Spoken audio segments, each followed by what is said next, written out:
Hey everybody, what's up? Trey Wingo here. Welcome into another edition of Straight Facts Homie, this podcast where we do this wild thing where we look at sports through the lens of data and information and stats and historical relevance.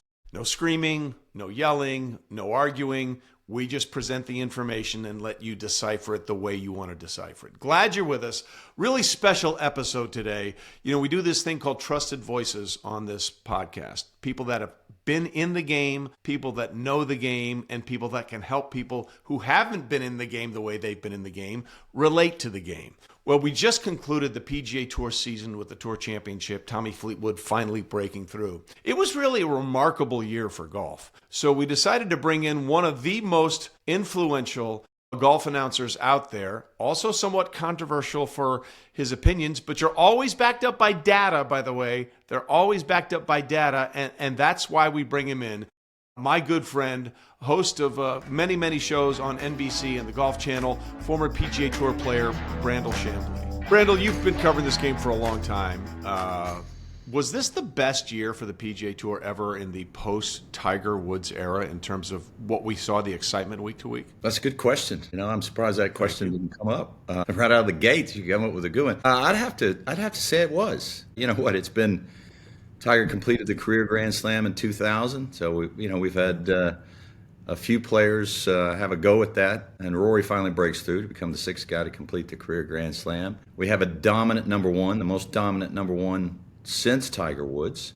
We had this great run with Tommy Fleetwood just building, and finally wins the FedEx Cup. Ratings are through the roof. Yeah, I would have to say, you know, there was all this, and you would have been in the middle of this because you call golf too, the debate about how was golf going to live after post-Tiger era. How was it going to get on? It was going to crash and burn. But, you know, the game was recreationally bursting at the seams. It seemed to me that the game should be doing well professionally. The ratings didn't look like that the last couple of years, but they're through the roof this year, and I think everybody who televises the sport is extremely happy with it. So I'd have to agree with that. Yeah, it's funny because it sort of snuck up on us, right? Like, I don't know how you felt about the Masters, but I would put that Masters on the Mount Rushmore of Masters. Now, again, I want to be clear, I'm not as well versed as you or others in the Masters of the 40s and the 50s. But to me, the way it played, I mean, Justin Rose made 10 fucking birdies on Sunday and didn't win. Okay? Right. I mean, It's not like he was like 30 strokes back. He was he made the playoff and he didn't win, and he made 10 birdies on Sunday. So I would put, for me, and I'd love to get your perspective on this, I would put that on the Mount Rushmore of Masters with Tiger 97, Jack 86, and sentimentally for me, Tiger 2019. I can understand Faldo versus Norman in 96. I get it. But like the sheer emotion, grown men weeping to see, you know, there's an old meme on Instagram, men want only one thing and it's disgusting. Yeah, they want to see Tiger win another major. I mean, that's what they want. So that's why 2019 to me is up there. Would you put this year's Masters on the Mount Rushmore of Masters? I thought it was the best ever. Thank you. Good. Feel good about my answer then. Yeah, I thought it was the best ever. Now, there are a lot of people out there who go, that's sacrilegious, Jack 86. Jack 86 was certainly unbelievable, but it was the exclamation point on the greatest major championship career of all time. It didn't change the way we view Jack Nicklaus in any way. It was a nostalgic, great moment is what it was. C5 was Jack pitting against the best two players sort of in that run, and Johnny Miller and Tom Weiskopf. So you could say 75, you could say 86, you could say 97. You could even make an argument for 2001 because Tiger Woods won it and it was the fourth major in a row. You could put all those in there, and you can then put in Tiger 2019. To me, it goes this one, Rory, because he completes the career Grand Slam after not winning a major championship for a decade plus. Then it goes Tiger Woods because, well, it was Tiger Woods, and he also similarly hadn't won a major championship decade plus. But, you know, that was just a nice nostalgic moment. It was a reminder of just how great Tiger Woods was. This was a guy who just couldn't get it done, and everybody was so familiar with his failures, and in particular his failures at Augusta National. And everybody loved Rory. I mean, I know he's done some controversial things at times and said some things, but he always walks them back. He's always gracious. He's much more fun to watch play golf because he's everywhere and all over the place, and you don't know what's going to happen with him. He's got a little Jordan Spieth in him, a little Rory McIlroy in him, and a little Tiger Woods in him. And you put all that together, and I think that final picture of him, you know, on his knees, on the green, sort of crying and celebrating all at once, summed it up beautifully. So I'm with you. It's on. If it's not your number one, it's certainly got to be on everybody's Mount Rushmore. If it's not, I want to hear why it's not. Well, I get a lot of pushback about 86, and also get a pushback about not 86, rather 96. A lot of people push back about 96. 90s? To me, well, Norman choking away a 6-stroke lead in the final round. Yeah, but Norman had a history of doing that. I mean, it was really nothing new. It was just the Greg Norman experience on steroids, basically. It was. And Faldo, he was, I would say, underrated as an intimidating player, but nowhere near the popularity of Tiger or Jack or Rory. I mean, he was just a cold-blooded killer that went about his business and didn't talk to anybody. He created a personality for TV after his career and sort of, found some popularity, but he certainly wasn't popular as a player because he just didn't talk. He just went about his business in sort of a Hogan-esque kind of way. So, in 95, I can understand an argument for 95 with Crenshaw winning there after being completely out of form. The week his mentor, lifelong coach, Harvey Penick guys, I can understand an argument for 95 because, again, Crenshaw was hugely and still is hugely popular. Yeah, going back to Faldo for a second, you're right. Like, he didn't say much in what he did. He made sure he cut down the thing that he did for all those years. Like, I remember it was after the 90 Open or the 92 Open Championship. He said, "I'd like to thank the press from the heart of my bottom. I mean the bottom of my heart." So, like, he just didn't give you the warm fuzzies, man. He didn't give you the warm fuzzies until he got into the He was witty. I played with him one year at Bay Hill, and the other person in our group was this guy named Skip Kendall, who is universally loved, like one of the nicest guys you will ever meet. Skip wouldn't say a bad word about anybody. And Nick came up, and Nick had this habit of grunting. He wouldn't really say your name. I was convinced he didn't know anybody's name. And he would just sort of, he'd just grunt like caveman on the first tee. Here's my ball. I'd say, here's the ball I'm playing. And, it never said good shot. And on the last hole, I had the honor. Skip was next, and Nick hit last. And so I hit, and Skip hit, and then Nick hit. And then Skip and I just took off walking in front of Nick. And Skip, he didn't have one nice thing to say down the fairway because Nick hadn't said, we were both playing good. He hadn't said one good word to us. Then the very next week was the Players' Championship. And I had outdriven Nick all day long, which wasn't hard because Nick didn't hit it very far. So anyway, we're at the Players next week. And all of a sudden I feel like this presence behind me. And it's Nick Fowler. I turn around, and he has this contraption. Remember, this is like 97, 98. Nobody had TrackMan. He had this contraption that measured club head speed. And he put it down behind my ball, and he's like, "Carry on hitting. I just want to see something." And I couldn't even believe he was talking, let alone talking to me. But I could tell that it was killing him that I was hitting it past him. And he just wanted to know what my club head speed was. And I think that might have been the only time he ever talked to me. Not that, I ran in his circles or anything. But that was him. He was a cold-blooded killer, one of the most underrated, intimidating golfers because he didn't miss shots. And you felt like he was looking down at you the whole time he played with you. So I kind of get 96, but I'd push back on it. Yeah, and real quickly before we move on here to something else, that reminded me of Bryson's hurt feelings when Rory wasn't talking to him in the final round. Like, who cares? Like, really? Like, he didn't say a word to me. Well, why should he? He's trying to beat your ass. He's trying to beat your ass. Ben Hogan was out there giving people hugs and kisses and throwing candy? I don't think so. No, that's just the way it works, bro. Not everybody's cup of tea. Bryson's, he's a little awkward, and he and Rory would have had, the odd run in here or there. So it's like, I'm not talking to you. I'm going to kick your ass. Yeah. That's fine. That's what sport's all about. That's the whole point. As Herm Edwards said all those years ago, you play to win the game. That's why they keep score, okay? That's kind of the entire thing when we get into competition.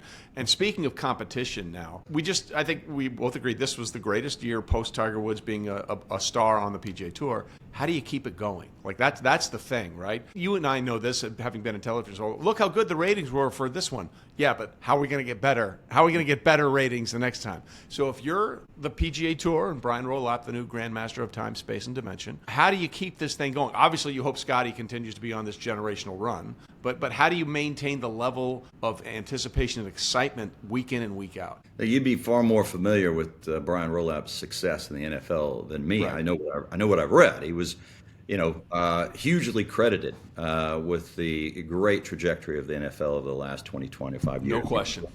To replace Goodell. But, doesn't look like Goodell's going to retire anytime soon. That's why he made this move. And it's a compliment to the tour that they can, they can wrestle away a man as talented and as successful as Brian Rolab. Having said that, here the PGA Tour is, as you just alluded to, and I agree, the most successful year post-Tiger. Okay, it's bursting at the seams recreationally. It is very popular with every single avenue. You go into any, Bailey and I, we were flying this morning in Randall Airport, and there was a religious show up because it's Sunday, and there was Golf Channel, and she was like, God and golf, that's it, yeah. God and golf. And golf is everywhere. And so Brian, speaking at the Tour Championship, said something along the lines of, we're not going to make incremental change, we're going to make substantial change. And we're going to be aggressive. And I thought, okay, here's the game. It's never been better, and you're going to blow it up. So there was a disconnect there for me. I didn't quite understand. So, we've talked for years, and I don't mean to be controversial, but when people love to say, look at how much money they're playing for on the PGA Tour, and you can thank LIV, first of all, I would say, no, you thank Tiger, because Tiger made the game so popular that it became a viewed vehicle for a country's economic development in terms of Saudi Arabia. That's Tiger's influence. So here comes LIV. And now people are saying, well, you're playing for so much money because of LIV, and that's great. And I'm like, well, hold on. If the market if it's not a rational trajectory of improvement in the game, in other words, if the market doesn't sustain these $25, $30 million purses, if the ratings are not there to sort of back them up, and they're being propped up by private equity. Private equity comes in now, $1.5 billion, $3 billion. They're not philanthropists. They want a 10x. They have one interest. Yeah, billionaires want to make more billions. They want a 10x return. Now, the foundation of professional golf has always been philanthropy. It's driven the game. That's where volunteers come from. You take a week off from work to go do something philanthropic.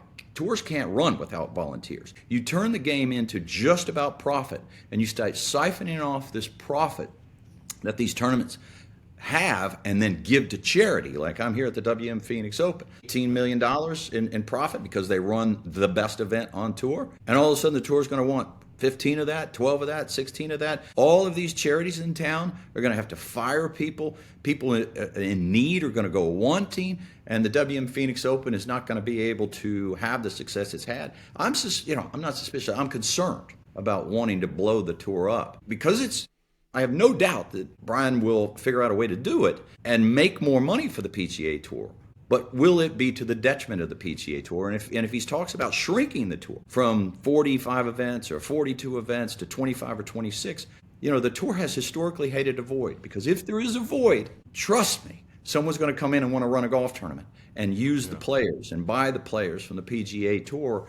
And what are the chances that somebody's going to create domestically another PGA Tour? So, I'm a little cautious about the idea that he wants to blow the tour up and change it drastically and aggressively, which was kind of the message I got from Brian. Yeah, I DM'd him as soon as he got the job, and I said, can we just do this one thing? Can we please move the PGA Championship back to August? I will die on this hill. Okay, the idea that we have the major season end in July, on July 20th, makes no damn sense to me whatsoever. So that was the first thing I said to him, and his first response to me, he said, I think we have a lot of wiggle room in the schedule and how we want to do it. So it was clear to me in the first conversation over text that I had with Brian that he was thinking about this from the moment he took the job. So let's start there.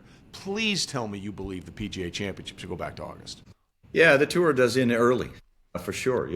It's barely halfway through the year, and that's it. All the majors are over.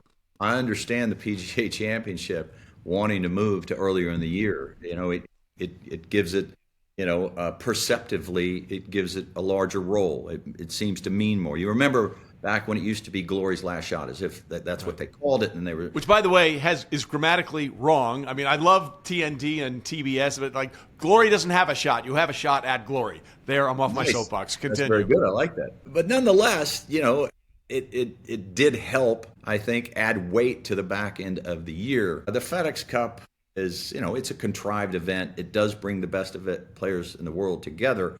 But because of the money. In terms of weighty accomplishment. No, and I'll argue that point. The minute you start reducing the size of a field, you reduce the competitiveness, and to the degree that you reduce the size of the field, you reduce the chance that you're going to get the best golf. So these small field events, all they ensure is that you're not seeing the best golf. That's all they ensure. You see the guys who've played the best for the year, but you also ensure that you're not going to see the best golf. 30 players at the end of the year. Tommy Fleetwood played great golf, but beating 30 players is a lot easier than beating 60 or beating 120 or 150. So yeah, they could move the PGA. The problem is when they move the PGA, it's always oppressively hot. So they have they're very limited on how they can set a golf course up. So they're always going to be soft. It's always going to be 100 degrees. It's always going to be 90% humidity, and it's going to be target golf. It's not going to be compelling golf. And the idea was they'd move to May and they'd have a better chance of, having a more weighty event to begin the year, and that they'd have more versatility in setting up golf courses. But yeah, I'm with you. They could move it later in the year after the Open Championship, and I think everybody would be happy with that. Well, I mean, think about it just this year alone. We had this, Scottie Scheffler, 4 majors, and win his first 4 majors in 1,197 days. The cute stat, that's exactly the same days between Tiger and his first and 4th major. And we can debunk the fact that Scottie's not close to Tiger Woods in a minute. I have all the information. I know you do too. He's on a great run, but call me when he does this for a decade, and then we can have this conversation. But the idea that was what everybody was talking about, and I was like, well, we'll see in April. I mean, it just sucked, And to the point about hot, I get it. But Tiger Woods won the 2007 PGA at Southern Hills in Tulsa, which might as well be a pizza oven. Okay, it happens. With the last time the PGA was at Oak Hill in Rochester, it was too damn cold. You could play it in May or August up in so many of these courses. At Bethpage in 2019, Tiger had no chance at competing because it was too cold, and he'd just come off the win at Augusta. I'd rather see some of those courses. I think it opens up where you can play if you move it back to August. I think you're right, and one of the things that hit me when Brian Rolep was talking at the Tour Championship was it just seemed to me like more tournaments were going to get moved to the West Coast, which is a good idea, and they end primetime ratings. East Coast, and the weather's beautiful on the West Coast. And I don't understand why we never go to the Pacific Northwest. I mean, we are rarely up there. Chambers Bay, Sahalee. And the PGA is Sahalee, but we're rarely up there.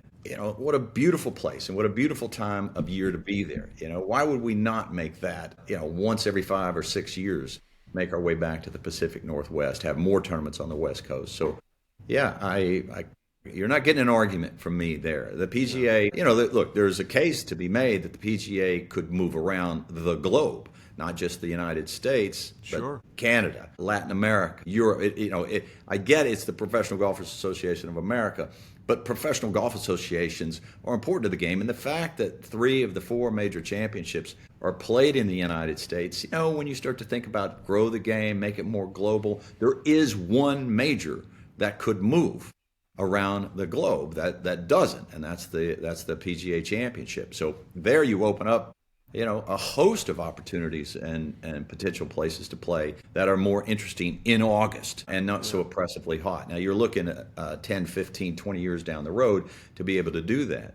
But I don't know anybody that would argue with that. Maybe the PGA of America would, but I don't know anybody that would argue about the PGA possibly moving to someplace in Europe or Latin America or Canada or elsewhere besides the United States. Well, I tell you, that's a really interesting point, because that has been a driving force that the NFL has hammered home over the last 10 years. We want international games. Last year was the first game in Brazil. We're going back there again. We have games in Germany. We have games in London. That is very much the mindset that Brian is coming from his position in the NFL. And I think that would be, I hadn't even thought about that as a possibility. Yeah. I think that would be a tremendous idea, and because it'll do 2 things. One, I like the fact that, if we're being honest about it, okay, unless the only major you have won is the PGA Championship, the other 3 have a little more weight. They just do. One is the oldest tournament in golf. One is the toughest test in golf. And the Masters, I don't have to explain to anybody how special the Masters is. And then it's like, and there's the PGA Championship. If it's the last chance you have, I think it adds more weight. And then if you can make it travel, I think it becomes a Much bigger spectacle. How much conversation have you actually heard about that? Because I think that is a tremendous idea. Yeah, and look, not just the NFL, the NBA. I mean, they're trying to do the same thing. They're trying to be global, move around, and doing everything they can to facilitate that. So I've heard a little bit of it amongst those people powerful enough to make it happen. It's been asked a few times to the executives at the PGA of America. They didn't seem too averse to the idea, but I think it gets more weight when you're sitting around talking to people who know the game or in the game. And you think, why are 3 major championships played in the United States every single year? Because look, one of the things that Brian Rolapp could do, and I've never understood why, because one of the things he said is we are going to respect tradition, but not be bound by it. And I thought that was an interesting comment, and I agree with that to the extent of, why is there only 4 major championships? I personally think the Players is a major championship. It is a major championship in every single facet, every single metric you could use to denote the best event, the most memorable course, the most easily recognizable, the most respected amongst tour players, and on and on and on you go. So the Players Championship, they could call it a major championship easily. They could just say, boom, it's done. It's a major. Sorry, it's counting as a major championship. And it would add more weight to that event and then give more opportunity to the PGA of America to move that event around the globe, which I think would be a great idea and would change the game and make it more global and make it more weighty and make it more impactful. I mean, the problems is that the economic drivers of the game are mostly here in the United States. They don't have a $25 million event. The Australian Open should be a big event. The BMW PGA Championship should be a massive event. The PGA Tour can facilitate the growth of those events and make those more weighty, so you wouldn't be so, and loads of other people wouldn't be so down on the end of the year. Like, that's it, that's golf over, there's no more big events. But the BMW PGA Championship in England, I mean, that to me could be a massive event, as could some sort of world match play, as could the Australian Open. So there are other avenues to pursue from the September to December. And as savvy as Brian Rolapp appears to be, perhaps that's where he's looking, and if so, I applaud him, and I look forward to it. Yeah, listen, I didn't go to law school, but I had some buddies of mine go, and one of my friends that went there said the first thing one of the professors said is the worst argument you can make is, well, that's the way it's always been done. And yeah. I don't think Brian subscribes to that at all. So I love that idea. And you also get pushback from people, well, we can't move the PGA Championship back to August because of the FedEx Cup. Let's be honest. The PGA Tour offices and the FedEx care about the FedEx Cup more than anybody else, except the players that get to make a ton of money. To me, the idea of, well, we can't go up against football. Hey, I remember when the Tour Championship used to be in October, okay? It was on Halloween weekend. That's too long. I understand that. But the golf audience is not really a football audience anyway. You'll find your match. And if you go into the first week of September, I think you're going to be fine. Yeah, look, the Tour Championship has done exactly what they wanted to do. They brought the best players on the PGA Tour together for a year-end concluding event with higher ratings than prior to the Tour Championship. So they've done exactly what they were intended to do. Nobody was claiming this is a major championship. It doesn't even denote who played the best golf anymore, because the idea that Tommy Fleetwood played the best golf is preposterous. He played some really good golf, but the Player of the Year was Scottie Scheffler. There's several ways to denote who the Player of the Year is, and it is not the FedEx Cup. Personally, of the 4 iterations that have existed with the FedEx Cup, I probably could make a better argument for the second one, where you go in there and you could win the Tour Championship and not win the FedEx Cup. And sometimes you'd have 2 different winners. 4 times they had a winner of the FedEx Cup and the winner of the Tour Championship. That's who played the best that week and who played the best for the year. That made a heck of a lot more sense than the handicap system, where you could go in there and shoot the lowest score and neither win the FedEx Cup or the Tour Championship. Or this year, where Tommy Fleetwood wins the event, and you're going to look at that and you're going to go, well, it's a year-long season or championship. It's like, well, no, it does not denote who played the best in any way, shape, or form for the year. Yeah. So, they've got some things to work out with the FedEx Cup. This is not the final iteration of the Tour Championship. The Varden Trophy tells you who the best is, really clearly. The money list used to, but it's certainly a decent metric. And who won the most major championships. And that tells you who, not the FedEx Cup. The Tour loves it, and I think the fans enjoy getting the best players of the year together, and they play together day 1, 2, 3, and 4. It certainly gave us plenty to talk about. in Atlanta. And by the way, just the whole point that it's always at East Lake. Don't tell me we can't have a major in August if you're going to frickin' Atlanta in August. Yeah. Okay, if you're going to have the Tour Championship at East Lake in August, where you will literally lose 70 pounds of body weight by sweating, don't tell me you can't play a PGA Championship somewhere else in August. Yeah, I mean, look, we go there as an homage to Bobby Jones. We go there as an homage to Tom Cousins, who rebuilt that community. Purpose-built communities now are, I think, 20, 30 different ones around the country. So it's an homage to legends, absolute legends of the game. But it can come back there every 4 or 5 years. It should move, and it should move to the West Coast. And make it an anchor course, like we have the U.S. Open anchor courses. There you go. I think that's a great idea, and I will bet you that is in the works. It wouldn't surprise me 3, 4, 5 years down the road, we see the Tour Championship being played on the West Coast, ending in prime time on the East Coast, and they're playing in great, beautiful weather with beautiful scenery. Why not? The tour starts on the West Coast in the most beautiful scenery. It could very well easily end there with the best scenery, the best views, and ending in prime time on the East Coast. You know, we're having this great discussion about everything that's going on in golf, and we've barely mentioned those 3 letters, LIV. And there were 2 years ago, it sure seemed like LIV came out swinging, and they were taking big players like Brooks and Bryson and eventually John Rahm and some of the other big names. And then they played, and the product is awful, and it is absolutely terrible. And suddenly, you know, the PGA Tour was very interested in putting these two things together. And like we said, they had this renaissance year, and the ratings are good. And 47 people are watching LIV whenever they can find it. The impetus to me for the tour to get this deal done is not there at the moment. They're good. I mean, outside of Bryson, who has been phenomenal and has been an unbelievable content creator, I mean, he's carrying that thing. There's really no interest. There's no interest globally in wanting this thing to come together unless you want all the best players together on one tour.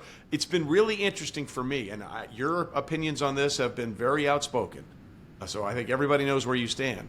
But, LIV had the hammer, and then they swung it, and somehow the PGA Tour built a wall that bounced that hammer back and hit him in the forehead. And I don't know what happens now. All LIV did was buy a moment in time, and it's such a poor product, and they understand golf so rudimentary that they're not capable of creating their own moments. So the only way they can even buy a moment in time is to sort of parasitically, poach players. That's it. They don't have a conduit to creating stars or interest in the game. There are sports everywhere. People only watch sports that matter.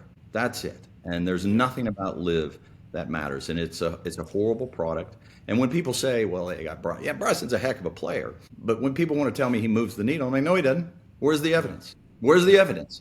He's playing on LIV. He's winning. He's doing well. They're finishing in prime time on the East Coast on a network, and more people watch pickleball. You're not going to tell me he moves the needle. You set a camera up and watch Tiger Woods chip in his backyard, and it will outrate a LIV event.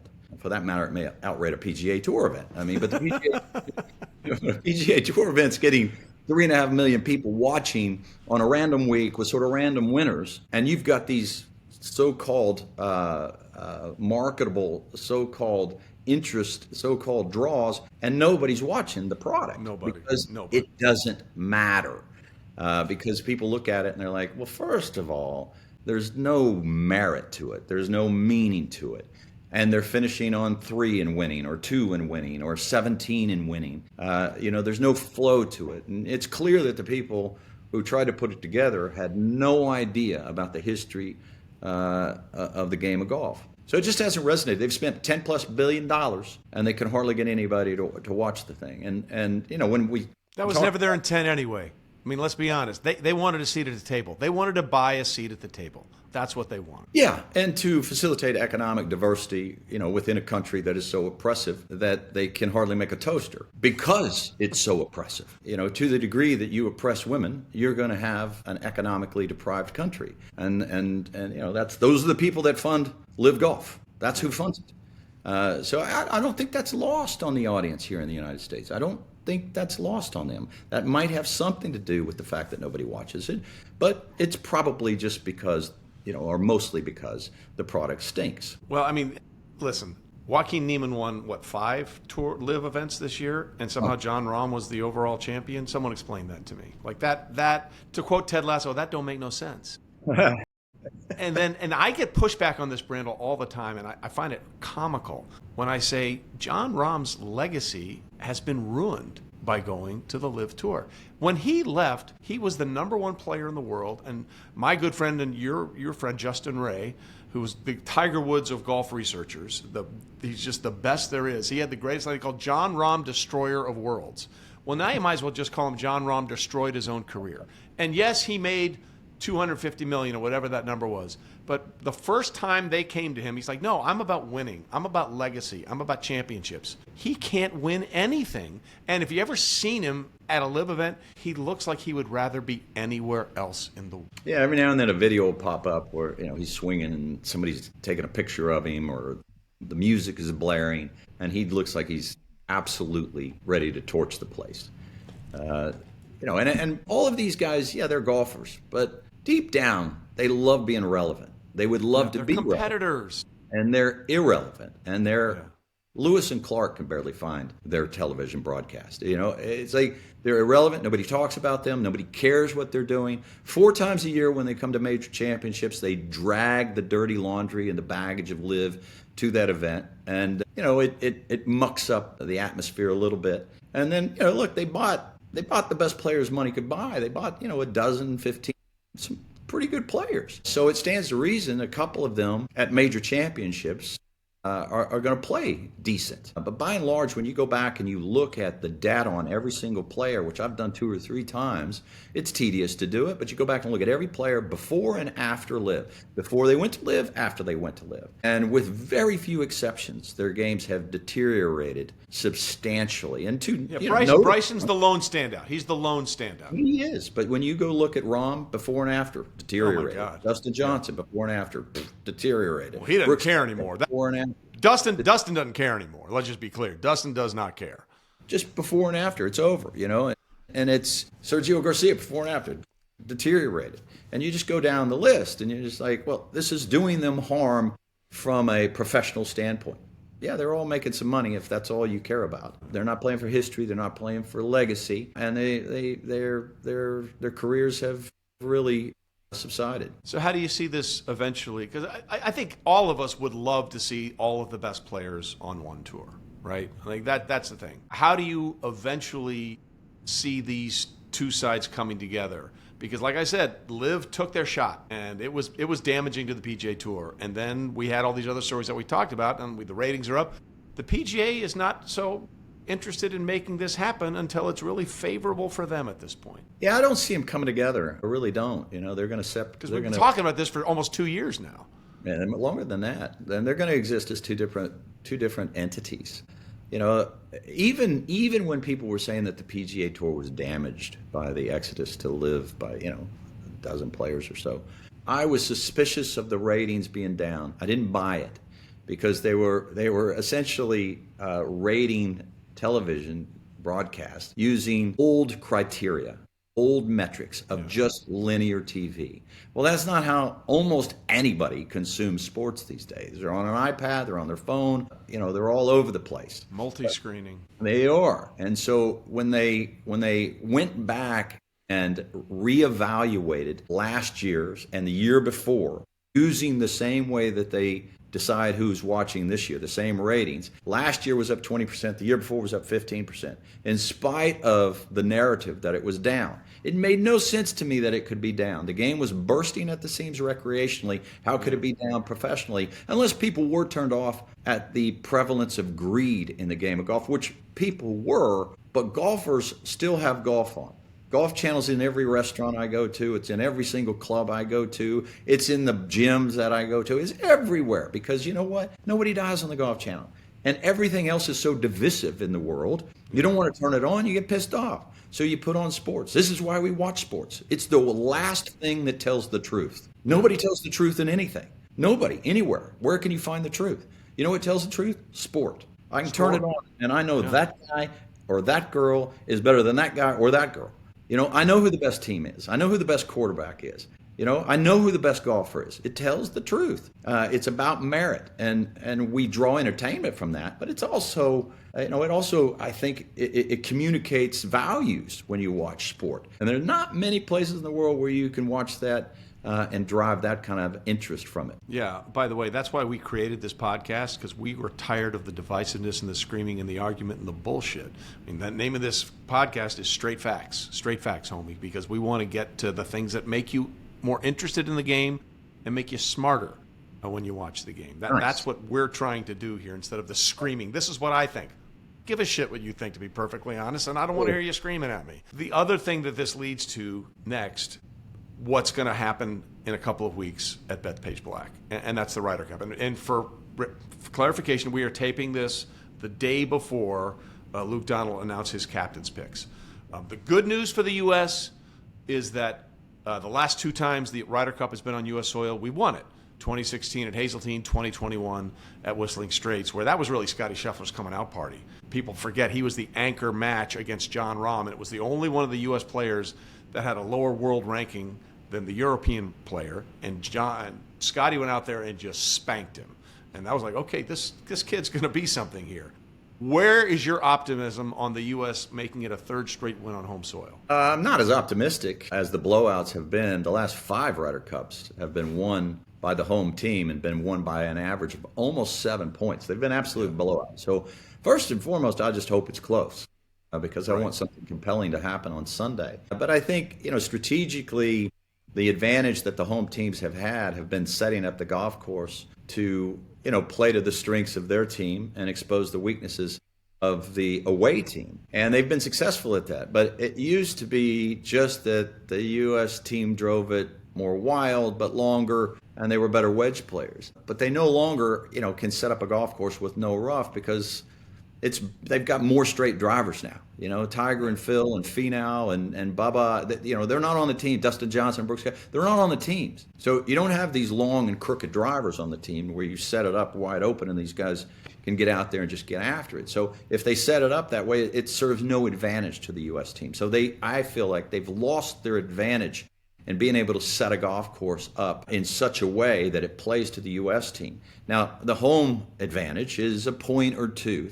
It's about 2 points. So they do have that. They have the world ranking advantage, which has proved no advantage whatsoever over the course of the history because Europe just, always goes in hugely underranked and the underdog. And they put teams together far better than the U.S. They use statistics far better than the U.S. They are just way, way beyond the ability of the U.S. teams to understand the metrics that are important to putting teams together, picking them, pairing them, and preparing them for the Ryder Cup. So I feel like Europe's going to give the U.S. team a very good Ryder Cup. I feel like it's going to be tight. And I feel like Europe could win it. But hopefully it's close. I would like to see it close. But the European team has been strategically playing a lot of golf over here in the U.S. and getting used to the crowds. And they have some very, I would say, favorite players. And as much as people want to say that New York's going to be, a mess and chaotic, there's going to be plenty of Europeans there. And there's a huge Irish contingent in and around New York. So I don't know that Europe is going to be underrepresented in that crowd. Well, to your point just about the camaraderie thing, and I think that comes from so many of these guys that base themselves in where you are in Arizona or in Florida, but they come from Europe. Just the way guys like Justin Rose hung around to see Tommy Fleetwood finally break through. You just don't get that same sense from the U.S. team. I remember years ago when it might have been for the 96 or 97 Ryder Cup at Oak Hill. 95. They flew over on the Concorde and they left an empty seat for the Ryder Cup that they were going to bring back with them. There is a sense of teamwork and working together and being bonded in this together that I think is very different for the Europeans than it is for the Americans. Yeah, I mean, the U.S., they consistently make mistakes in the picks of their players. They consistently make mistakes in the pairing of their players and preparing their players. And Europe is as good at it as the U.S. is bad at it. Yeah. And if you just go back to, you can go all the way back to the beginning when the U.S. first started picking players. If we just go back to 2012, from then to now, going from 4 picks to 6 picks, the United States picks, okay, these are guys that they thought about, thought we got to fill out our team. Right. They are 30, 49, and 8. That ain't good. 49 and 8. And the European team has a winning record with their picks. Indeed, going all the way back to when the U.S. first started picking players, the U.S. has a losing record with their picks, and Europe has a winning record. And which begs the question, why? For Live from Monday, Tuesday, Wednesday, Thursday, I'm going to go into, great detail as to where they go wrong with these picks, how they go wrong with these picks, and try to, peel back the layers on how the U.S. so consistently gets it wrong, and Europe so consistently gets it right. And I'll give you one, and this is really nuanced. But if you go back to the last Ryder Cup at Rome, and you probably know this, you were there, you probably heard this, but the first hole at Rome was a dogleg left. The last hole at Rome was a dogleg left. Now, generally speaking, if you win the first hole, not generally, specifically speaking, if you win the first hole, you have about a 60% chance of winning the match. That's how important the first hole is. And if you win the first match of the Ryder Cup, that has been a 68% predictor of who wins the Ryder Cup. That's how important the first hole is. Wow. That's how important the first match is in the first session. Okay, so what did Europe do? Knowing the importance of the first hole and knowing the importance of finding the fairway, chose players that could work the ball right to left. The U.S. picks, like a Brooks Koepka, and their players, they put out a lot of players that work the ball left to right. So if you go back and watch, they hit it in the right rough, they lost the first hole, they lost heavily, like got swept, and they lost the Ryder Cup. Carrying that forward, going to the last hole, which is a dogleg left. Again, that's why they chose and wanted players that could work the ball right to left to find that fairway. That's just one little detail that Europe pays attention to that the United States consistently misses. So, they're going to have their hands full because I promise you, Luke Donald and his team will have thought about things that the U.S. team hasn't thought about. Yeah, and I do think the Europeans also have a huge advantage because we play the President's Cup. I mean, they get 2 years to get stirred up for this thing. And the U.S. players do this every year. Look, I enjoy the President's Cup. I like watching it. I think it's fun, but it's not the Ryder Cup. It is not the same thing at all. And I think that wears on the U.S. players having to do this every year. Yeah, well, it's true. The President's Cup just hasn't resonated yet, just because the international team doesn't beat the U.S. team. So there's not this rivalry. But in the same way that the U.S., well, in a different way, the U.S. has this President's Cup. Europe plays the Seve Trophy. And the Seve Trophy is not just some frivolous competition that Europe plays. It is how they prepare for the Ryder Cup. So they try out captains, they try out assistant captains, they're looking at potential teams, they're looking at potential players. They bring them into a room and they talk at length about what it means to be in the Ryder Cup. So it's preparation for the Ryder Cup. It's not just another competition. It's more preparation for the Ryder Cup. So in essence, it's like, preseason game for Europe, and they use it to test out those theories and those teams. Yeah, it's my favorite sporting event in the world. Nothing Super Bowl ever, Open, really? Championship. Oh, really? The Ryder Cup is my favorite thing. Well, it's the only place I know where millionaires play for free. Well, think about it. That's an issue, though. They're not. Well, right, but I mean, like, insisted they get paid. Yeah, and I get that, but that goes back to the '99 Ryder Cup at Brookline, where David Duval and people said, "Well, why are we doing this for free?" And then they got caught up and they realized that's why you're doing it, because it's the greatest fucking thing of all time. But the Ryder Cup is by far my favorite thing, and obviously the hot topic going in was, would Keegan pick himself? I wanted him to pick himself, understanding fully that it might have been impossible for him to really control everything he needs to control as a captain. But there's no doubt in my mind he's one of our top 10 players, let alone top 12. I mean, I've seen the Keegan death stare, okay? I've seen him go after Miguel Angel Jimenez when he dared talk to his caddy those years ago, Like, that's what we need on this team. I thought that's what the U.S. needed because there are so many new faces on this squad. I think when I heard his explanation, I respected it. The way he said it, when he said, "Look, they offered me the job to be the captain, and if I'm going to accept that job, I can't play and do that. I understand that, but God, I wish he was on the team. Yeah. The thing that Europe's been able to do is find sparks in players and in captains. So Seve was a huge spark for that team. They honor his legacy at every single Ryder Cup. But so was Colin Montgomery, and so was Ian Poulter. And for 1 year in Ireland, so was Darren Clarke. The U.S. has failed to find a spark, an overwhelming sense of passion in the Ryder Cup. The U.S., there's more a sense that Europe's doing it for the honor, and the U.S. seems like they're doing it for the obligation. And so when you see someone come along like a Keegan Bradley, who has the potential to have infectious passion permeate a team, can he make a bigger impact as a player, as a coach? And I would just argue that he's got potential to have a bigger impact as a coach, because his passion can be there at every single session, and he can set the timbre and the tone Monday, Tuesday, Wednesday, Thursday. The U.S. consistently makes mistakes in the media room Monday, Tuesday, Wednesday, Thursday. They give the Europeans billboard material. And so I think, and I thought he did a great job on the day that he announced his team, handling all the different questions. So, if he went out there as a player and a captain, he would probably have to pair himself early. So he'd have to be in probably the first or second match. And if they beat him, so you think about the momentum that they would gain from beating their most passionate player and beating their captain, and the distraction it would cause, because the entire week would be more about Keegan than the team. Why did Correct. you pick where are you going to play? And it would sort of send a message. It would just sort of waft in there that it's all about the captain as a player as opposed to the team. So I think he did the right thing, and I almost feel like if he wins this Ryder Cup, he may well have won it by not choosing himself and choosing Cameron Young, because that's where it was. If he played, it was probably not going to be Cameron Young, and if he didn't, it's Cameron Young. That to me sends a message to the team. Personal sacrifice for the collective good of the team is the kind of things that gets teams wanting to run through a wall for the captain. I hope you're right, because the irony here is, if anybody else had been the captain in 2023, he's probably on the Rome team. No doubt. Right?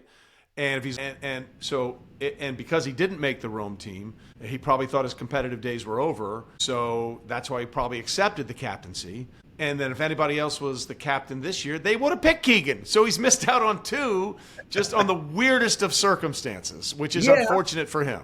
But I think when his career is over, he's played. Now he can say he was the captain. I mean, being a captain of a Ryder Cup team is a great, one of the greatest honors in the game of golf. Getting in the Hall of Fame, being a captain of a Ryder Cup team. I mean, as a player, that's the two highest, places you could ascend to in the game. And he's got a ways to get into the Hall of Fame, I think. But being named a captain is, I think that's a testament to his passion that he's shown. It's a testament to the success he had early on in 2012 at the Ryder Cup, and the fact that, he so visibly was hurt by not being picked. And in an era where it was hard to find passion, Phil left. Tiger didn't want to be the captain for reasons I can't quite discern. I don't know why Tiger didn't want to be the captain of this team. But maybe it's because he's busy, with his duties on boards or whatever. So, and, they overlooked David Duval. They didn't choose Mark O'Meara. They didn't choose Justin Leonard. So there were other picks that were more obvious. But I think, because of the full swing Netflix video where Keegan was so obviously distressed about not being picked, but also showed so much passion for the Ryder Cup was enough. They were like, hey, we got our guy. Yeah. We got a guy here who lives, sleeps, breathes, and eats the Ryder Cup. Let's pick him. My favorite Ryder Cup memory that isn't the U.S. winning has to be 2014 when the Welshman, Jamie Donaldson, sunk the winning putt for them to win in 2014. And I'm sure you've seen this interview. They interview him the next morning. Can you believe that you sunk the winning putt? He goes, nope, because I'm still drunk. Still absolutely hammered. Hey, look, the Europeans know how to party. I mean, my favorite was Tommy Fleetwood, Francesco Molinari after the 2018. Yeah, in France. Cup. They woke up, the European social media team put that video together of them together in the bed. Yeah. In the bed with the Ryder Cup. Was it good for you? Yeah. It was awesome. It was great for me. They beat Tiger and Bryson, and it was just an epic week for them. Well, the weirdest stat of all time is the two U.S. players that have the most Ryder Cup losses are Phil Mickelson and Tiger Woods. You can't make that shit up. You know what I mean?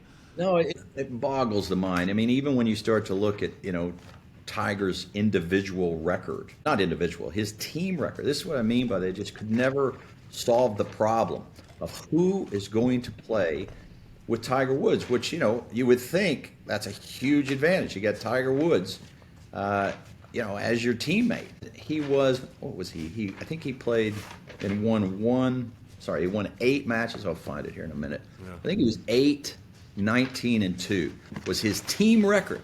It's just ridiculous. 19 and 2. You think, it was 9, 19, and 2. So this is what I mean by U.S. never found a spark. Pair Tiger Woods with, Mark O'Meara, Paul Azinger, Mark Calcavecchia, Davis Love, Phil Mickelson. Oh, that was a disaster when Hal Sutton did that, paired those two together. What were you thinking? Stricker. But it was, you couldn't find a pairing for Tiger. Yeah. 9, 19, and 2. Seve, with his teammates, was 18, 8, and 3. Now you're talking about, in Tiger, arguably the greatest match play player of all time. So what Seve would do, Seve would take a rookie, or he would take one of the lowest ranked players on the team, and he would whisper in their ear, put his arm around them, tell them, you are the best player. You're unbelievable. Do you have any idea how good you are? And, at day's end, they thought they were bulletproof. He would Seve took players like, if you're a golf nut, you'd know these names, but he took Antonio Garrido, he took Paul Way, he took Manuel Pinero. Now, he took Jose Maria Olazabal when he was a rookie, and he was 43rd in the world, but later on he took David Guilford, who was 58th in the world, okay? So, you compare how Seve was as a teammate versus Tiger. Tiger intimidated even his own playing partners. There was no fault of his own. No. But, one thing I know is, tormentors rarely make great mentors. Seve was a mentor. Tiger just intimidated everybody. And that was just one of their problems. They could never get a spark out of Tiger. They could never get a spark out of Phil. And, that echoed into the future. Yeah, well, hopefully the home streak thing continues. I just want it to be, again, compelling. I remember when it was at the Belfry all those years in the 80s, I would wake up just to watch it. I thought it was the most fascinating thing I've ever seen. The War at the Shore in 91, obviously what happened in Brookline. It's all been terrific. Brandel, this has been great. I appreciate your time. Before we leave, since we're stuck on Tiger, I've mentioned this story a bunch of times, but I want you to tell it. 2000 US Open, you came in feeling pretty good about your game, and you found out on the range before the first round that you had no chance. Well, I was hitting balls Tuesday. I had a really good friend of mine who had played the tour in the late 60s and early 70s, a fellow by the name of Jack Harden, who was good friends with Butch Harmon, and Butch was right beside us because Tiger was hitting balls behind me. And I was oblivious. I was just grinding away. And my friend Jack was watching Tiger, not watching me, he was watching Tiger. And Butch kept looking at him like, can you believe what we're watching? And, again, this is Tuesday of the week. And Jack, he always called me Pro. And he came up to me and kind of whispered, he goes, hey, Pro. He goes, if you don't stop what you're doing right now and turn around and watch what's going on behind you, you will have missed the greatest show in the history of golf. He goes, look, I know you're playing good. I know you're grinding. I know you think you're going to kick ass this week. He's like, but you need to just stop. And so I did. I stopped, and Jack and I just sat there. And Butch wasn't saying a word. Butch was just looking at us, his eyes were huge. Because it was, you've watched a million guys hit golf balls, but every single shot was absolutely flush murdered. Had that sound, had that click. Every one of them flew through the same window. Every one of them was just cleaving the air and had the same turn and falling. And he worked his way through. So it's, he had this real, it was a slow backswing, smooth and slow, and gathered at the top. And then just the most violence you could ever imagine at impact. And then he'd finish like Mikhail Baryshnikov, just this most graceful looking finish. No violent finish. But what happened in between the backswing, the top of the backswing and his finish was just nothing but violence. And I watched for about 30 minutes, perfect divots, clipping them off. And now he had played a practice round that morning with Mark O'Meara and John Cook. And he'd shot 64 or 3 or something. And they all came in the locker room and they were like, nobody in this field has a chance to win the tournament. The tournament is over. And it's the greatest prediction, ever. And they were like, it is over. Nobody's winning. Okay, we're all playing for second. And, Tack and I that night said at dinner, like, have you ever seen anything like that? I was like, I turned around and hit golf balls and I felt like I was hitting a marsh. I couldn't have felt more impotent. out there hitting shots. And we went to dinner that night. I was like, no, I've never seen anything like that. It's the most amazing thing. He shot 65 the first round. And, I mean, it was over before he hit a ball, but 65 the first round. And then off he went. I'll give you one shot, though. I finished early, I think, on Thursday. And I got in. It was on TV. And the 12th hole, it's like an impossible green to hit, just trying to hit. Ridiculous. Yeah. And imagine a U.S. Open, though. And so, rock hard green, pin was over that left bunker, slopes away from you, and it might be 6 steps deep over there. It might be 6 steps deep. So I got up there, and I think it was a 4-iron for me, and I was just trying to run it up on the front. And I drew a 4-iron. It landed short, and it just went right through the green, okay? And so Tiger stood on that tee, and I was like, okay, hot dog, let's see what you got. I just want to see if you can stop it on this green. Like, let's see. Because, I'd played with him a few times. But anyway, I think he hit a 6-iron. And he, you could see he was rehearsing these real high finishes. And he just skied it way up in the ionosphere, and it came down and stopped like 8 feet. And I was like, good Lord, nobody in the world, nobody could. That's like, David Copperfield stuff. Like, nobody can do that. And then he made it. And I was like, yeah, it's over. You can't beat him. Yeah, I mean, it's the greatest golf the game's ever seen.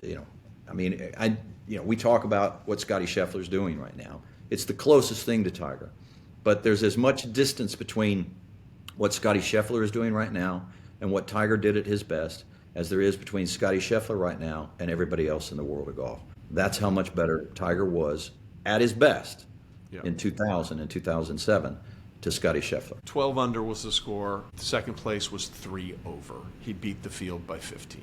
And I'll die on this hill that the Tiger 2000 season is the greatest season by any athlete in any sport, and it's not close. Well, that's impressive. I mean, you know other sports a million times better than I do. I mean, I know one sport basically, but I have tried to find comparable. There isn't one. I mean, I think he set the scoring record in all 3 majors that he won that year at the time. Obviously, they've changed. You have to go to a horse. Yeah. You got to go to Secretariat, and that's it. I mean, that's the. To win by 15, maybe Usain Bolt in the 100 meters, you could go there, from a percentage standpoint, it works out about the same percentage that he was beating his closest competitor in time. But it's without a doubt the single greatest golf year. And I'm not just talking about because of the score, because of course, over time, scores get lower. Players shoot lower scores. That's not how you judge whether Jack Nicklaus was better than Tiger Woods or Tiger was better than Ben Hogan. That's not how you do it. You do it in the score, but in the differential to the competition. How much was he beating his competition by? And then you can compare eras and generations. And so if you do that, I'm not just looking at his raw score, I'm looking at the difference between him and everybody else. And he was demonstrably the best player. And he was better than Jones, he was better than Hogan. And at his best, he was better than Jack. Now, would you rather have Jack Nicklaus's career, or would you rather have Tiger Woods' career? Which would you rather have, Trey? I think Tiger's the greatest player in the history of the game. So you'd take Tiger's career? I would take Tiger's career. Yeah, I would take the longevity of Jack's without all the chaos that came with Tiger being, just an absolute freak show. Jack wasn't far behind at his best, Tiger's best. But even Jack would say he never had Tiger's short game. No, he didn't. Jack, I hear all these stories about Jack not having a great short game. There's no metric for us to definitively say that. I feel like it was just because he was so good elsewhere. Somebody was taking a knock at him. I go back and I watch videos of all these. I don't see Jack hitting poor pitches or poor chips or poor bunker shots. I don't see the evidence of him being a bad short game. But the evidence of Tiger being brilliant is everywhere. And it's captured the way it's everywhere. Yeah. It's everywhere, and it's undeniable. Yeah, and we should end on this. This is a nugget I got from Justin Ray a few years ago. Scottie running away with the tour scoring title this year at 68.1. It would be the 5th best all time behind Tiger 2000, Tiger 2007, Tiger 2009, Tiger 2006, and then also Tiger is 6th and 7th. So Scottie Scheffler is 5, Tiger is 1, 2, 3, 4, 6, and 7 on the lowest scoring rounds ever in the history of the PGA Tour. There you have it. That's interesting. I mean, I would not argue with J. Ray, but I don't have those same numbers. But I'm not going to argue with J. Ray. I've got him 3rd of all time, and only 2000 and 2007. 67 point, .794, I think, was his scoring average in those years. Well, that might have been, I mean, to be fair, this was before one of the last couple of events of the year, so it might have fluctuated one way or the other. Yeah. Well, there's also two ways to do it. You can do actual scoring average, or you can do adjusted scoring average. So there's a lot of ways to do it. But it's clear that we're witnessing the most dominant player since Tiger Woods, and what he's done eclipsed some of the years of Tiger Woods. So that's saying a lot when we've had, in that interim from 2010 to now, we've had Jordan Spieth, we've had Rory McIlroy, we've had Brooks Koepka, we've had Dustin Johnson. We've had some spectacular players come along, and Scottie, what he's doing right now, eclipses anything that they did. Absolutely, just do it for a decade, and then we'll have this absolutely. conversation. Absolutely. But on the way to being Tiger Woods, correct. This is what it looked like, Correct. The difference also is this is Scottie at 29, and Tiger had that 8-year advantage in terms of how much faster he got started. Taking nothing away from Scottie, I want to be clear. It's been great. Just trying to put it in perspective for everybody. It's what we do. Brandel, always a pleasure. Love chopping it up with you. And somebody out there that's listening, find someone that loves you the way Eamon Lynch loves Brandel Chamblee. That's my favorite part of this podcast, right there. And he's going to be so angry at me for saying that, and I don't. He loves to deny it. He's jealous of our ability to find fairways. It's like Tiger. The evidence is there. So that's it for this episode of Straight Facts Homie. Our thanks to Brandel Chamblee for joining us. And by the way, don't forget, you like what you see, like and subscribe. We're on YouTube. Plus, we're on all the podcast platforms, Amazon, Spotify, Apple, you name it, it's there. Tell your friends, because we want to make sure you're informed as a sports fan. Not yelled at, not talked down to, not waggled your finger at. You're informed here because we want to give you the information, because that's what we do on Straight Facts Homie. Once again, thanks to Brandel Chamblee. Thanks for watching, everybody. Like and subscribe on YouTube or wherever you get your podcasts. We're out there everywhere. We'll see you soon.